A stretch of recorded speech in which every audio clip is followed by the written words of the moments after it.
Mayawati Gen Z के साथ press conference में किया बड़ा ऐलान और भतीजे आकाश आनंद को बीजेपी, सपा और कांग्रेस पर दे दिया हमले का ग्रीन सिग्नल।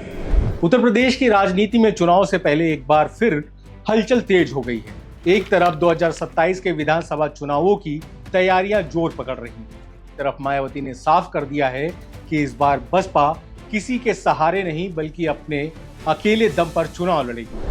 लेकिन मायावती की इस प्रेस कॉन्फ्रेंस में सिर्फ गठबंधन को लेकर बड़ा ऐलान नहीं हुआ, इस बार बात कुछ और भी रही। Gen Z, students, reservation, paper leak, BJP, Samajwadi party, Congress और सबसे खास आकाश आनंद। यानी मायावती ने एक ही प्रेस कॉन्फ्रेंस में कई राजनीतिक संदेश देने की कोशिश की। यहां सवाल उठता है कि क्या मायावती ने अब आकाश आनंद को उत्तर प्रदेश की नई राजनीतिक लड़ाई में फ्रंट फुट पर खेलने का संकेत दे दिया है? क्या बसपा अब युवाओं और जेनजी के मुद्दे को अपनी राजनीति का बड़ा हिस्सा बनाने जा रही है? और क्या आकाश आनंद आने वाले दिनों में बीजेपी, सपा और कांग्रेस तीनों पर ज्यादा आक्रामक नजर आएंगे? सबसे पहले बसपा सुप्रीमो मायावती का बड़ा ऐलान। मायावती ने साफ कर दिया है कि आगामी उत्तर प्रदेश विधानसभा चुनाव में बहुजन समाज पार्टी अकेले चुनाव लड़ेगी। यानी फिलहाल बसपा की तरफ से समाजवादी पार्टी के साथ गठबंधन नहीं, कांग्रेस के साथ गठबंधन नहीं और किसी दूसरे राजनीतिक दल के साथ भी चुनावी तालमेल नहीं। मायावती ने गठबंधन को लेकर चल रही अटकलों को खारिज करते हुए इसे बसपा कार्यकर्ताओं को भ्रमित करने वाली खबर बताया। अब इस फैसले को समझना बहुत जरूरी है, क्योंकि उत्तर प्रदेश की राजनीति में 2027 का चुनाव सिर्फ बीजेपी बनाम सपा की लड़ाई नहीं माना जा रहा। बसपा भी अपनी खोई हुई राजनीतिक जमीन वापस हासिल करने की कोशिश में है और मायावती का संदेश बिल्कुल साफ है। बसपा किसी के पीछे खड़ी नहीं होगी बल्कि अपनी ताकत पर चुनाव लड़ेगी। लेकिन यहीं से कहानी में एक और दिलचस्प किरदार सामने आता है, आकाश आनंद। मायावती ने प्रेस कॉन्फ्रेंस में अपने भतीजे और बसपा के नेशनल कोऑर्डिनेटर आकाश आनंद की खुलकर तारीफ की। खास बात यह रही कि उन्होंने हाथरस के सादाबाद में हुई आकाश आनंद की चुनावी रैली का जिक्र किया। मायावती ने खुद उनकी रैली लाइव देखी और उनके तेवरों की जमकर सराहना की। अब राजनीति में इस तरह की तारीफ को सिर्फ तारीफ मानकर छोड़ देना मुश्किल होता है, क्योंकि आकाश आनंद लंबे समय से बसपा के युवा चेहरे के तौर पर देखे जाते रहे। मायावती उन्हें अपना उत्तराधिकारी भी घोषित कर चुकी है। ऐसे में अगर मायावती सार्वजनिक तौर पर आकाश आनंद के भाषण और उनके आक्रामक अंदाज की तारीफ कर रही हैं, तो इसका एक राजनीतिक संदेश भी निकाला जा सकता है। यानी आने वाले चुनाव में आकाश आनंद की भूमिका और बड़ी हो सकती है और खास तौर पर युवाओं के बीच बसपा की पहुंच बढ़ाने की जिम्मेदारी उन्हें दी जा सकती है। और यहीं जुड़ती है जेनजी की कहानी। आज की राजनीति में सबसे बड़ा सवाल सिर्फ जातीय समीकरण नहीं है। युवा क्या सोच रहा है, छात्र क्या सोच रहा है, नौकरी की तैयारी कर रहा लड़का क्या सोच रहा है, पेपर लीक से परेशान छात्र क्या सोच रहा है, सरकारी भर्ती का इंतजार कर रहा नौजवान क्या सोच रहा है। ये सवाल 2027 के चुनाव में बेहद महत्वपूर्ण हो सकते हैं और मायावती ने अपनी प्रेस कॉन्फ्रेंस में इसी युवा गुस्से को छूने की कोशिश की। उन्होंने कहा कि बसपा देश के छात्रों और नौजवानों के साथ खड़ी है। खासकर पेपर लीक और परीक्षा व्यवस्था से जुड़े विवादों को लेकर मायावती ने सरकार से जवाबदेही तय करने की मांग की। यानी बसपा का संदेश यही है कि जिस युवा को परीक्षा में मेहनत के बाद भी सिस्टम पर भरोसा नहीं रह गया, उसकी आवाज बसपा उठाएगी। पेपर लीक और परीक्षा व्यवस्था को लेकर देश में जिस तरह छात्रों के बीच नाराजगी सामने आई, उसका असर राजनीति पर भी पड़ा है। केंद्रीय शिक्षा मंत्री धर्मेंद्र प्रधान के इस्तीफे के बाद मायावती ने इसे छात्रों के हित में उचित कदम बताया है। हालांकि उनका कहना था कि यह कदम पहले ही उठा लिया जाना चाहिए था। मायावती ने परीक्षा व्यवस्था में गड़बड़ी के लिए जिम्मेदार लोगों और अधिकारियों पर भी सख्त कार्रवाई की मांग की। अब ध्यान दीजिए, यह मुद्दा सिर्फ नीट या किसी एक परीक्षा का नहीं, यह सीधे उस युवा से जुड़ा है जो सालों तक तैयारी करता है, कोचिंग करता है, घर वालों से पैसे लेता है, दिन रात पढ़ाई करता है और फिर अगर पेपर लीक या परीक्षा में गड़बड़ी की खबर आती है तो उसके सामने सिर्फ एक सवाल रह जाता है, मेरी मेहनत का क्या? यही वह भाव है जिसे बसपा अब राजनीतिक मुद्दे में बदलना चाहती है। मायावती ने आंदोलन कर रहे छात्रों के समर्थन की बात कही।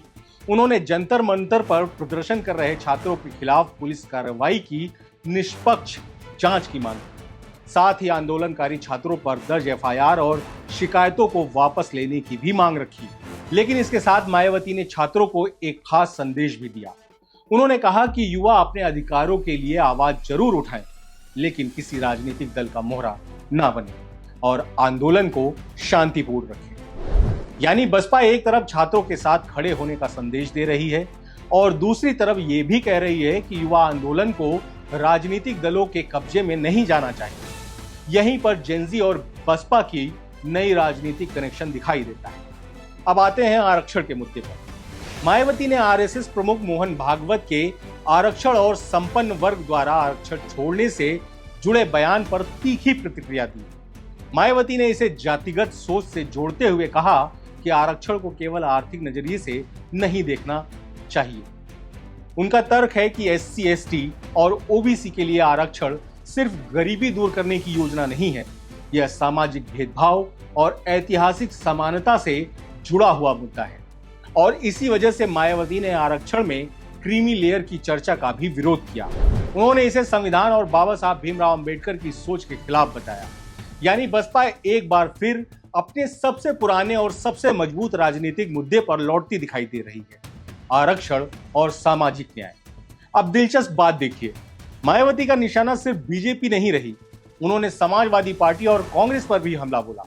मायावती ने आरोप लगाया कि दूसरी पार्टियां चुनावी फायदे के लिए प्रदर्शन और राजनीति करती, जबकि बसपा अपने तरीके से शांतिपूर्ण राजनीति करती। यानी बसपा की लाइन साफ दिखाई देती है, बीजेपी से अलग, सपा से अलग, कांग्रेस से अलग। और यही वजह है कि मायावती का अकेले चुनाव लड़ने का फैसला और भी महत्वपूर्ण हो जाता है। बसपा खुद को उत्तर प्रदेश की राजनीति में तीसरे विकल्प के रूप में पेश करने की कोशिश कर रही है। मायावती ने भदोही का नाम बदलकर फिर से संत रविदास नगर किए जाने के फैसले का स्वागत किया। उन्होंने इसके लिए उत्तर प्रदेश सरकार का आभार भी जताया, लेकिन इसी बहाने समाजवादी पार्टी पर निशाना भी साध दिया। मायावती ने आरोप लगाया कि पहले की सपा सरकार ने संकीर्ण सोच के कारण जिले का नाम बदला था। यहां भी मायावती ने अपनी सरकार का रिकॉर्ड सामने रखा और कहा कि उनके कार्यकाल में दलित और पिछड़े महापुरुषों के नाम पर कई जिलों और तहसीलों का गठन किया गया था। यानी एक तरफ बीजेपी सरकार के फैसले का स्वागत, दूसरी तरफ सपा पर हमला। यह मायावती की उस राजनीति को दिखाता है जिसमें वह खुद को बीजेपी और सपा दोनों से अलग रखने की कोशिश करती है। अब सबसे बड़ा सवाल, आकाश आनंद को लेकर क्या संदेश मिला? यही इस पूरी प्रेस कॉन्फ्रेंस का सबसे दिलचस्प हिस्सा है। आकाश आनंद लंबे समय से बसपा की नई पीढ़ी के चेहरे के तौर पर देखे जा रहे हैं। मायावती ने उन्हें अपना उत्तराधिकारी भी बनाया है, लेकिन सवाल यह रहा कि क्या आकाश आनंद उत्तर प्रदेश की जमीनी राजनीति में उतनी ही आक्रामक भूमिका निभाएंगे? अब जिस तरह मायावती ने उनके भाषण की तारीफ की, जिस तरह उनकी रैली को लेकर सकारात्मक बात कही और जिस तरह पार्टी का फोकस युवा, छात्र और जेनजी मुद्दों पर बढ़ता दिखाई दे रहा है, उससे राजनीतिक संकेत यही मिल रहा है कि आकाश आनंद को आने वाले चुनाव में ज्यादा सक्रिय भूमिका मिल सकती है। इसे इस तरह से बीजेपी, सपा और कांग्रेस के खिलाफ आकाश आनंद को खुलकर राजनीतिक हमला करने की मंजूरी के तौर पर देखा जा सकता है। हालांकि यह कहना सही नहीं होगा कि मायावती ने सीधे शब्दों में ग्रीन सिग्नल दे दिया, लेकिन राजनीतिक संदेश जरूर साफ है। आकाश आनंद अब सिर्फ बसपा के भविष्य के नेता नहीं, बल्कि चुनावी मैदान के लिए सक्रिय चेहरा भी बनते दिखाई दे रहे हैं। अब जरा बसपा की पूरी तस्वीर जोड़कर देखिए। एक तरफ मायावती कह रही हैं गठबंधन नहीं होगा, दूसरी तरफ युवाओं के साथ खड़े होने का संदेश, तीसरी तरफ आरक्षण की लड़ाई, चौथी तरफ पेपर लीक और परीक्षा व्यवस्था पर सरकार से सवाल, पांचवी तरफ बीजेपी, सपा और कांग्रेस तीनों से दूरी और छठी तरफ आकाश आनंद की बढ़ती सक्रियता। तो क्या बसपा 2027 में अपनी राजनीति को दोबारा पैकेज कर रही है? पुराने सामाजिक न्याय के मुद्दों के साथ नई युवा पीढ़ी के मुद्दे जोड़कर। यानी एक तरफ बहुजन राजनीति, दूसरी तरफ जेनजी की राजनीति। अगर बसपा ऐसा करने में सफल होती है तो 2027 में पार्टी की भूमिका सिर्फ वोटों की संख्या से नहीं, बल्कि वोट कटने या वोट ट्रांसफर होने के लिहाज से भी महत्वपूर्ण हो सकती है। लेकिन बीएसपी के सामने सबसे बड़ी चुनौती भी यही है। सिर्फ प्रेस कॉन्फ्रेंस से चुनाव नहीं जीता जाता। मायावती का अपना मजबूत वोट आधार रहा है, लेकिन पिछले चुनावों में बसपा के सामने सबसे बड़ी चुनौती यही रही कि उसने पारंपरिक वोट बैंक को नए राजनीतिक विकल्पों से कैसे बचाए रखा जाए और युवाओं को पार्टी से कैसे जोड़ा जाए। यही जिम्मेदारी अब आकाश आनंद के कंधों पर भी देखी जा सकती है। युवा भाषा, आक्रामक भाषण, सोशल मीडिया, छात्रों के मुद्दे, रोजगार, पेपर लीक, आरक्षण और संविधान, ये सभी मुद्दे अगर आकाश आनंद की राजनीतिक भाषा का हिस्सा बनते हैं तो बसपा की चुनावी शैली में बड़ा बदलाव देखने को मिल सकता है। तो क्या मायावती ने आकाश आनंद को मैदान में उतार दिया है? पूरी तरह से ऐसा कहना अभी जल्दबाजी होगी, लेकिन संकेत जरूर मिल रहे हैं। मायावती की प्रेस कॉन्फ्रेंस को अगर एक लाइन में समझना हो तो शायद संदेश ये है, बसपा अकेले चलेगी, युवा मुद्दों पर बोलेगी और आकाश आनंद अब ज्यादा सक्रिय नजर आ सकते हैं। अब सवाल यह है कि क्या यह रणनीति 2027 में बसपा को दोबारा मजबूत कर पाएगी? क्या जेनजी और युवा मतदाता बसपा के साथ जुड़ेंगे? क्या आरक्षण और पेपर लीक जैसे मुद्दे बसपा के लिए नई राजनीतिक जमीन तैयार करेंगे?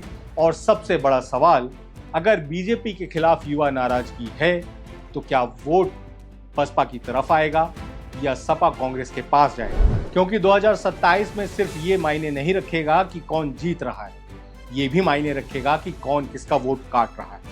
और यहीं पर बसपा का अकेले चुनाव लड़ने का फैसला उत्तर प्रदेश की पूरी चुनावी तस्वीर को प्रभावित कर सकता है। फिलहाल मायावती ने अपना स्टैंड साफ कर दिया है, गठबंधन नहीं, अकेले चुनाव।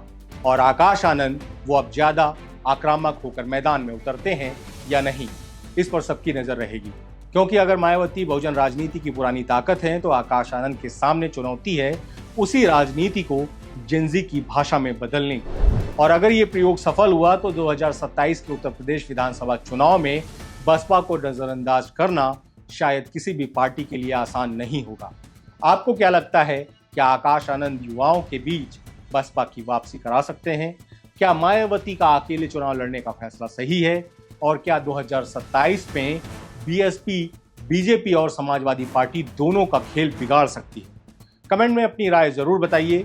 वीडियो पसंद आया हो तो लाइक कीजिए, शेयर कीजिए और चैनल को सब्सक्राइब करना बिल्कुल ना भूलें। मैं हूं जितेंद्र निषाद और आप देख रहे हैं ब्रेकिंग न्यूज।